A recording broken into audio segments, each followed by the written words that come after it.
find images. So what we're looking at here is an image of the solar eclipse with incredible detail, because many, many images here are processed and put together in a composite. And I want you to notice a few things, because there will be a quiz later. You can see the moon, right? You can actually see a bit of the face of the moon. You also see the incredible corona, and the detail you're seeing is a trace of the magnetic field lines of the sun. Where you see the fanning in the upper and lower portions, that's the north and south poles of the sun, of the magnetic sun. And then on the sides, you see these incredible looping structures. This is when the sun is active. It goes through an active cycle in terms of its magnetic field and a quieter period. So let's take a look and see what a quiet and an active sun look like. That's right. And you know what? The interesting thing about this is if you think about how strong gravity is. Exactly. Yeah. Gravity at the sun is 30 times. And here's another one of our live shots. We're almost at totality. Don't worry. We will hurry up. We're not going to miss it. No. We're not going to miss it. Don't worry. What I was saying is that the matter on the sun leaves the sun and flies out into interplanetary space, even though gravity at the sun is so strong. So here now, we have an image of the surface of the sun during maximum, what we call solar maximum, and solar minimum. Both are rotating. Yeah, you can't see that in 2019 that image is rotating, because you don't see any sunspots. Now, sunspots, remember those looping structures I showed you before? The sunspots are areas where the magnetic field comes out of the sun, makes a loop, and goes back in. And the reason the sunspots are dark is because these magnetic field lines kind of push the gas out of the way, making it just a wee bit cooler. And for a sense of scale, here we're looking at the sun. Here come the sunspots rotating along with the sun. And the blue thing at the bottom is the size of the Earth to scale. Amazing, isn't it? It really is amazing. And where there are sunspots and where there are magnetic fields, there is activity. You don't see it in the visible so much, but when you look at the ultraviolet, the soft X-ray, you can see some of these different activities that occur on the sun, and sometimes they're explosive. This is amazing. This is one of my favorite things the sun can do. This is called a prominence. Here you have that loop of magnetic field. The gases are following the loop, and this can last for days, weeks, even a month. Beautiful. And look at the Earth again. Right. Tiny in comparison to this thing. And again, these magnetic fields are able to support this material, which must weigh tons against the sun's strong gravity. Millions of tons. So let's see some of that activity. What can these things do? So look at that.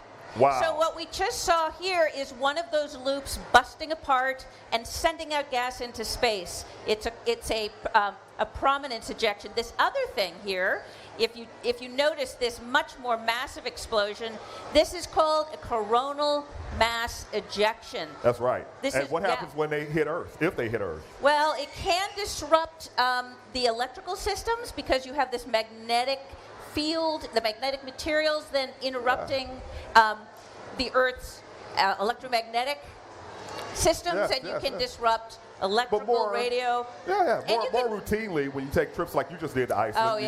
Oh, you might be able to get an aurora borealis as well. That's wonderful. Now there's the granddaddy of all activities. When these magnetic fields reconnect, they can also not necessarily send out matter, not send out mass, because there's an overlying magnetic field that constrains it, but you get this burst of light that we call a solar flare. And people actually did see those in ancient times in the white light, even though here we get it from space in the extreme ultraviolet. Yeah, it's happened. That's amazing. Yeah, it's really happened. So we're about 3 minutes, 2 minutes before totality now. Can I sneak back in here with you? Yeah. Let's get cozy, because I want a front row seat. Yeah. So the sun is just the thumbnail right now. We still have just a couple more minutes, but I am amazed at how different it already looks. It looks a lot richer, but I'm still not seeing those kind of prominences or those white lines heading out. Why am I not seeing those yet? Well, it is a quiet sun right now, so this is a solar minimum. So you won't see as many. We saw, for those of you who were noticing earlier today, or you want to rewind your broadcast, earlier today when the moon was making first contact, we saw an incredible prominence on the opposite side. Yeah. One thing I will say, down in Chile right now, when the sun is this narrow slit, the world around you looks very peculiar. It's not only dark, but everything is in super sharp focus because this thin line of light produces sharp shadows everywhere. It's like a pin spot heading across the earth. It's exactly like. Can we go to the Chile cam and see if we notice any differences there? That wide shot that we have on the top of the mountain. Okay, I feel like I'm noticing a difference. I do see sharper shadows on the ground. It looks cooler to me. And we are lucky enough that we actually have a phone line out there on the mountaintop. All right. Executive producer Robin Higdon is on the line with us, ready to share what she's experiencing out there at the observatory. Robin, what does it feel like out there? It is amazing here. Everyone is getting so excited. We're standing on the top of a very tall mountain. We're at 7,200 feet with a couple hundred scientists from around the world. It's gotten very dark. Just in about the last 5 minutes, the temperature has really dropped. We all have to get our jackets on. The sun is just this tiny little sliver. The shadows on the ground are sharp and dark and very, very long. It's incredible. And how many people are there? You said hundreds. Does that include scientists and other people from the community? Right, there's about 200 people here. Look how dark. Scientists, there's 5 different scientific activities being conducted. They're repeating Einstein's 1919 experiment, amongst other things. There's a lot of photographers here, a lot of press, Chile TV, NPR, many other people. I can tell we're getting the excitement in the air. We're getting close really here. We can see now. the image on the screen. We're going to let you lead the conversation since you're there, experience it in person, Robin.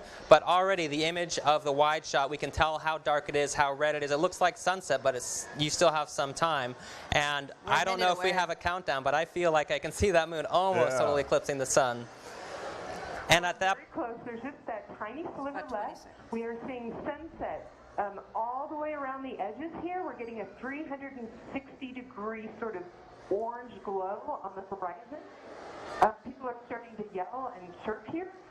Lots of groans of excitement. Oh, and there it goes. It's getting. Oh, there it goes. All right. This is the good part. My glasses on though. As long as I can see that little edge, I'm not going to take off my glasses, but it feels like we're just moments away.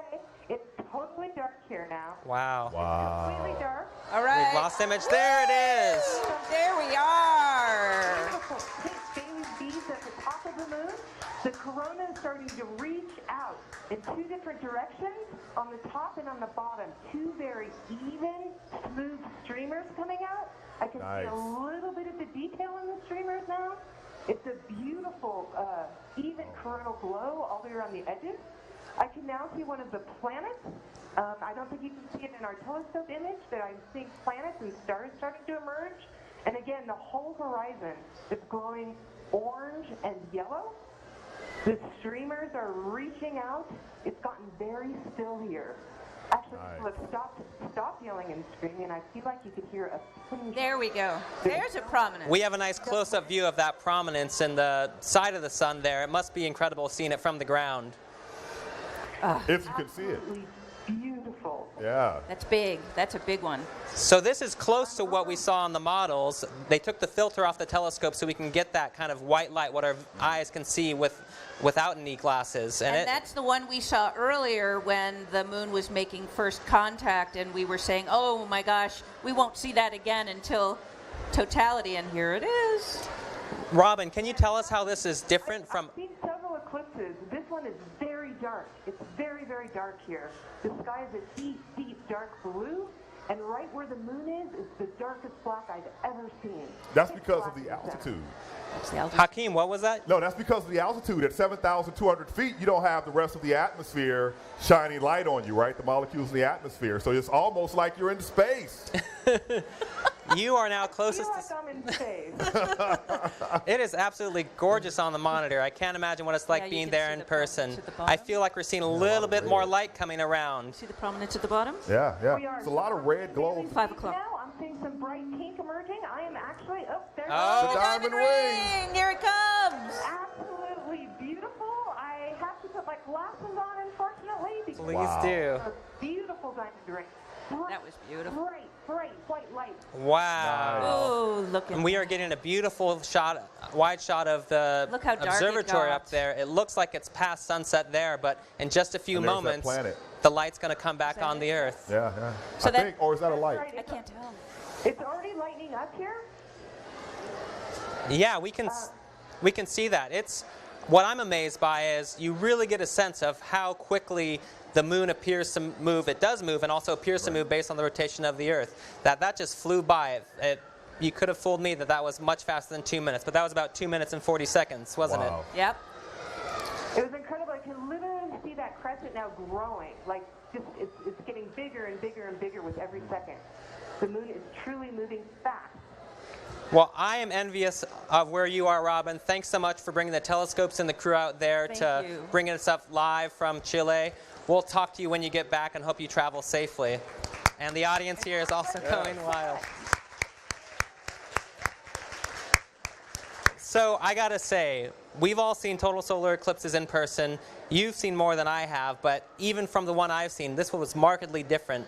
Can you tell me about your past experiences, Linda? Well, I've had two. One was in Indonesia, which was my first, and it was very cloudy, extremely cloudy. We were lucky. We did manage to see totality, which was spectacular, but that moment of that skinny bit of light with every single cloud being sharp was amazing. And of course, the 2017 eclipse across America was breathtaking. This one, I think, was interesting for the reasons that Robin said, that being as high as she was, the sky was incredibly dark. And so in both the eclipses I was at, I can't say it was in a super, super, super dark blue. Yeah, and we're going to get to see an eclipse over South America in 2020, right, Hakeem? Yep, that's right. And next summer, that's the case, right? Just next summer, yes. Yes, yes, yes. So I've seen 4 in 2006 from Ghana, 2010 from the South Pacific and Mangaya, 2012 from Australia, and then 2017. And the local climate matters, the altitude matters, but also what's really cool and interesting is the animals in that location. So the very first one I saw in Ghana, when it got dark, the nocturnal animals came out, and that was just made everybody go crazy. That sounds incredible. So next year's a total solar eclipse in South America, and don't forget, in 2024, the total solar eclipse comes back to North America. That's it's going to be sweeping up through the Northeast. So we know when eclipses are going to happen. Thanks so much, Hakeem and Linda. You're very welcome. How do we know when the next solar eclipse is going to happen? Well, a lot of observation has to go into that. So Exploratorium educator Paul Danstep is here to tell us a little bit about some of the ways that we can predict these cycles of total solar eclipses. Thanks, Paul. Sam doesn't have an earpiece? Hi there. So having seen totality, now we can ask ourselves, how did we know this was going to happen? So human beings have been predicting eclipse events for thousands of years, since before we knew the Earth was orbiting the sun, since before we knew that the moon moved in an ellipse, since before we knew any of the fancy stuff we know now. So I want to show you a way of predicting eclipses that can be done just using ground-based observations of how the moon moves in the sky. So I have an image here of the sky right before a solar eclipse, and if we look at this, we can see... Is the remote on? There we go. Yeah. So this is during a total eclipse, and when one of these is happening, we can ask ourselves, when will this happen again? So immediately after an eclipse, we have 2 things in the sky to think about. We have, first of all, the sun, and then the moon, which is right next to the sun. It just drifted past it. And over the course of the next day, the moon's going to keep drifting, and it's going to get about this far away from the sun. So given that drift speed, we can predict that it should take about 29 and a half days for the moon to make a full lap around the sky and meet up with the sun again. So let's follow the moon day by day as it goes through its monthly cycle. We can see it hit each of its 4 phases, and after about 29 and a half days, it's going to be back in the vicinity of the sun. But we're not going to see an eclipse because, as Eric Muller explained earlier in the program, the moon has some extra motion to it. From the surface of Earth, what we see is, in addition to the sideways travel of the moon also seems to be going through a kind of subtle up and down motion. So in order to cause an eclipse, the moon needs to be vertically aligned with the sun, and it crosses this line once every 13.6 days, completing a full up and down cycle after 27.2 days. So let's start with an eclipse and now follow the full motion of the moon as it makes its way around the sky. It completes its up and down cycle after 27.2 days. It catches up with the sun after 29.5 days, but it's now 2 days into its next up and down cycle, causing it to miss.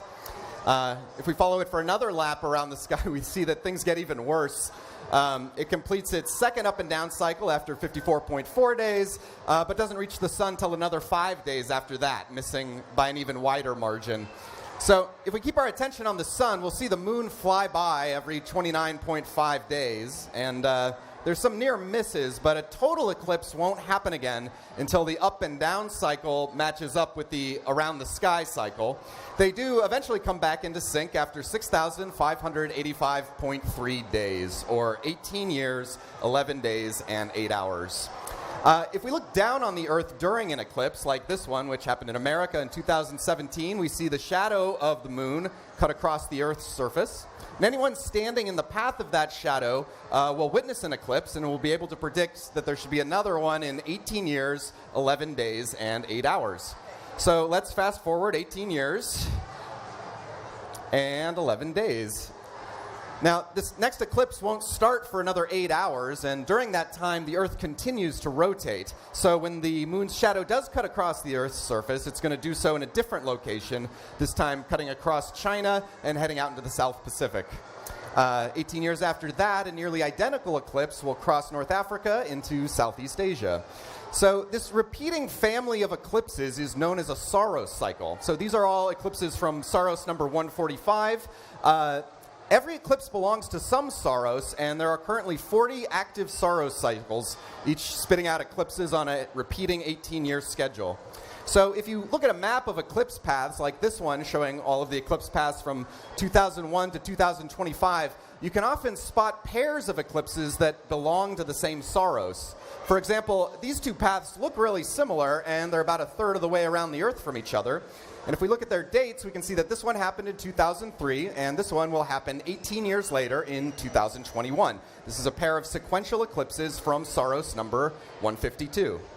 So 18 years ago, this eclipse happened in South Africa, and the eclipse we saw today is the next the next eclipse in Saros number 127. So getting back to our original question, when will this happen again? We can predict that there's going to be an eclipse 18 years from now in 2037 crossing Australia. So those are the basics of this ancient method of eclipse prediction. Thank you so much, Paul. Sure. That's so interesting. So the eclipse we just experienced is kind of like a sibling or a cousin of what we saw in Zambia in 2001. Yeah, we've covered every kind of eclipse currently available, and now we're just running through the catalog again. And they're almost the same, so you might call it a syzygy similarity. You might call it a syzygy similarity. I will. Thanks, Paul. All right, take care. So you can already see back on the telescope live from Chile how much of the sun has already reappeared. The moon is continuing its path. And we often talk about the moon as the instigator of the eclipse, but we can't forget the star of the show, which is the sun. And there's so much more that we have to learn about the sun. So we're joined now by NASA senior educator Eric Christian to talk with Hakeem about some current solar research. Eric, you're the star of the show, man. Forget what he said. All right, so tell us about what you're doing with the Parker Solar Probe. So last year, NASA launched Parker Solar Probe. It was an amazing night launch of a big rocket, the Delta IV Heavy. You can see here on the screen. And this is our first mission to the sun. We're actually going to go to within 4 million miles of the surface of the sun.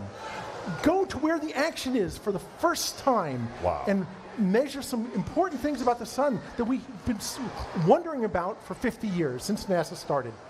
Yeah, you can wonder about it and observe it from a distance, but there's nothing like being there. But really, it can get really hot close to the sun. So how do you deal with that? So that's one of the reasons why it's taken us more than 50 years to get this mission done. We needed the technology to catch up to where we could actually do this. There's an enormous heat shield on the front of Parker Solar Probe. You can see it here, the big white octagon. that protects us from the sun. My instrument in most of the spacecraft hides in the shadows behind that heat shield. And it's because of that heat shield that it's new developments. It's carbon foam, carbon fiber. It's only now that we can do this amazing mission, our first mission to a star. So it takes sunscreen to the next level. Oh, yeah. It's SPF millions. There you go. What are we looking at right here now? So as one of the problems with this mission is that when we're doing the most interesting science, when we're close to the sun, we can't communicate with it because the sun is a source of radio noise. And so it's like trying to talk to someone who's standing next to a loud band.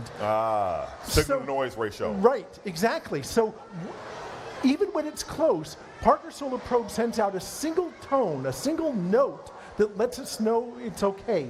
And every day or two, we can get there. This is one of our first images. We've actually got a camera on Parker Solar Probe called Whisper. It's two cameras aligned with each other, and they look off to the side, because if they looked at the sun directly, it would get completely fried. And so this is looking at the streamers that you see during And what's that bright dot there? So that's probably a star, and there's some artifacts to it, but it's really the streamers that we're flying through. Wow. Parker Solar Probe will take pictures of the corona as we fly through it. It's like you can taste the sun. Yeah, it's going to be great. Delicious. A little spicy though. Yep. And so my instrument measures particles from the sun.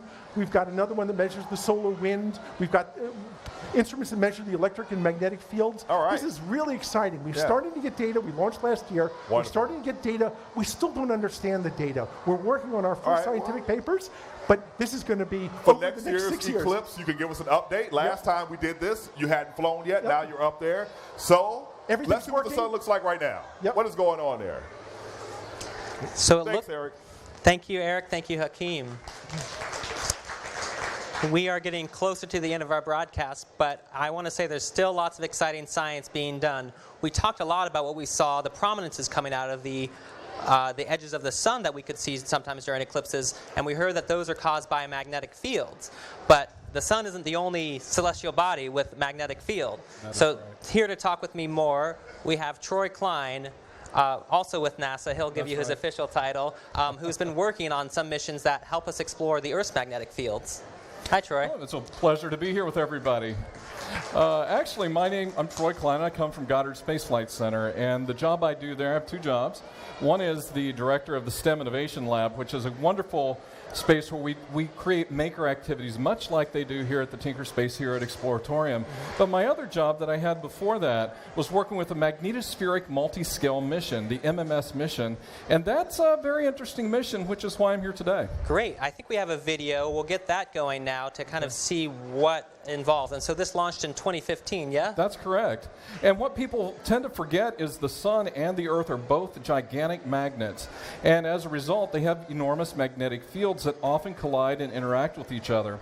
This mission was launched in 2015, 4 identical satellites, exactly like the one you're looking at right now.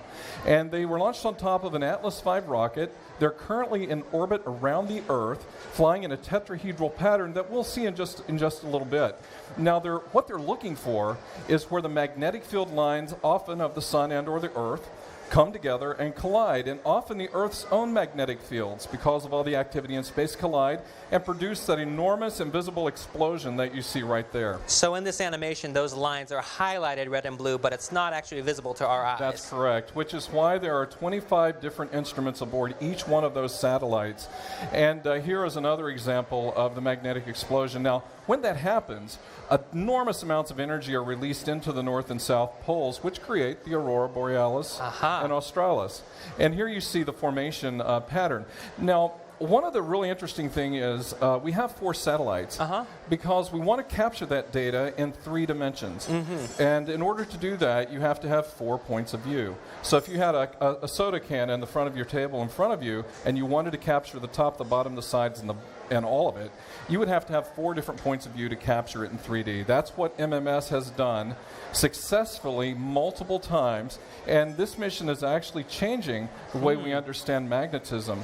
And it's this magnetic structuring that we see around the sun that creates the shape of the corona and of coronal mass ejections and so on. So this has been collecting data since 2015. It's still coming in, and we're still learning lots from this mission. That is absolutely correct. It's so successful, and congratulations to everybody out there that's on the MMS team right now. But it's not just for NASA and just for hardcore research scientists. This data can be available, right? Thank you for asking that, because what we do is, part of my job is taking the massive amount of information that we get from our scientists and engineers and try to turn those that data into something that's usable by us in the public. And many of you may have heard about the Maker movement, which is really sweeping the nation and the world. NASA is listening to that as well, and we've decided to create maker spaces, and one of them is at Goddard Space Flight Center right now. And in that maker space, we have virtual reality, we have 3D printing, coding and electronics, you name it. And we're recreating some of those data sets in virtual reality, so you can actually fly through real data sets of the magnetic field. Wow, that sounds incredible. But just being honest, would you rather experience the magnetic fields around the total solar eclipse in virtual reality or in real life? Hands down, virtual reality. No, I'm just kidding. No, absolutely. I've been in, this counts, so this will be my 4th eclipse to experience with, and 2 of which was with the Exploratorium. Yes, and we're happy to have you as a partner. Thanks so much, Troy. We'll see you next time. That being said, we now have more chances to view total solar eclipses from the path of totality. As mentioned earlier in the broadcast, the next total solar eclipse is also going across South America. You can see in this map that we're going to put up that it is a little bit more south than the one that we saw today, but also going through Chile and Argentina. What's most exciting is in 2024, you see the path of totality crossing back up through Mexico and up through the northeast of the United States. So North America will get another spectacular total solar eclipse, and we invite everyone to come and check it out. It's one of our favorite phenomenon. And though we're beginning to wrap up this particular broadcast, this is just the beginning of some of the fun we're having at the Exploratorium. July marks Moon Month. So all month long, we're celebrating all things lunar. You can see there, in the middle of our museum, we have this giant, topographically accurate sculpture of the moon. It kind of looks unbelievable, but it's there. It'll be with us. And around it, we're doing programs, performances, lectures, culminating on July 20th, where we're taking a full day to celebrate the 50th anniversary of the Apollo 11 landing on the moon, which is an auspicious anniversary because as of now, NASA is working on its next lunar mission, the Artemis mission, which intends to put both men and women on the moon and let's give it up for that, and teach us so much more about what it means to live out in space and possibly act as a potential launch pad for people and astronauts and instruments to be living on Mars. So keep an eye out for that. Before we end, though, I want to give one more big thank you to all the crew and talent, both here and in Chile, especially the staff of CTIO who helped make this all happen for this particular broadcast. I look forward to seeing you all underneath the shadow of the moon. So from Pier 15 in San Francisco, I say adios and stay curious.